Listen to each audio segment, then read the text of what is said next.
Hi, I'm Hannah Mulder, and today I want to talk about responsibility and what it means to be a responsible leader. But first, I want you to think about your friends and who in your friend group is referred to as the mom friend. I know we all have one. And in my friend group, I happen to be the mom friend. Whoever you thought of when I asked the question, that friend is probably going to be the most responsible in your friend group, and that's probably why he or she is known as the mom friend. So, I'm known as the mom friend in my friend group because I have always been someone who is going to get it done no matter what. So, starting out in high school, I was fortunate enough to have parents who didn't really pressure me to get good grades. They, of course, wanted me to, but they weren't the ones constantly hounding me, wondering if I got my homework done and stuff. I had my own driven ambition to exceed in school. And this carried out beyond high school. It carried out into college. And in college, I was completely motivated to make at least A's and B's. If I ever came close to making a C, I was disappointed in myself. So I am definitely driven by excellence.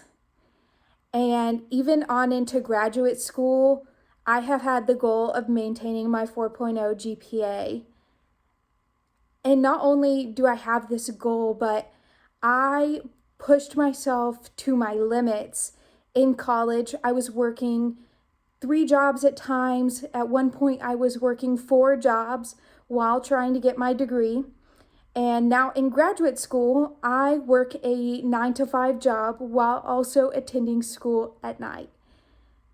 Therefore, I can definitely say without a doubt, I am the responsible friend. I am that mom friend that everyone depends on and knows will always be there for them.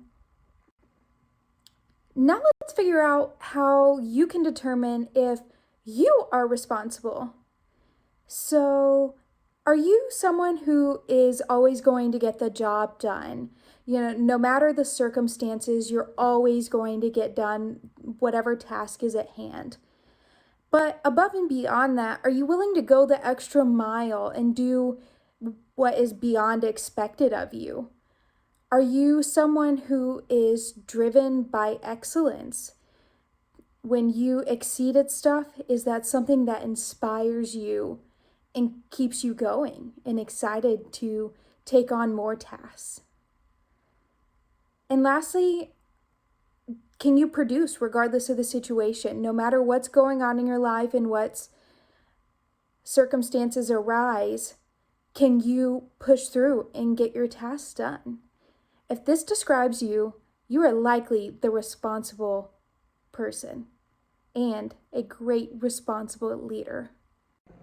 Okay, now it's time for you to learn how to become a more responsible leader. The first thing I want you to think about and keep in mind is when you fail, just keep hanging in there. Keep pushing forward. Don't use that as motivation to quit. Failure is just a lesson learned, so keep moving forward. Secondly, admit when something's not good enough. If you've lowered your standards and just aren't producing quality work anymore and you're not giving the task at hand your best effort, learn how to admit that. But then lastly, if you know that your standards are high and you're giving everything your best effort with the best attitude and things just still aren't working out, find better tools. Catch up on some reading and inspirational reading and skills. Go to LinkedIn Learning and learn something new to improve your skills. Or listen to a podcast. In conclusion, being a responsible leader is probably one of the core fundamentals to being a good leader, period. If a leader is not responsible, then they probably aren't going to make a very good leader. But thank you guys for listening to me.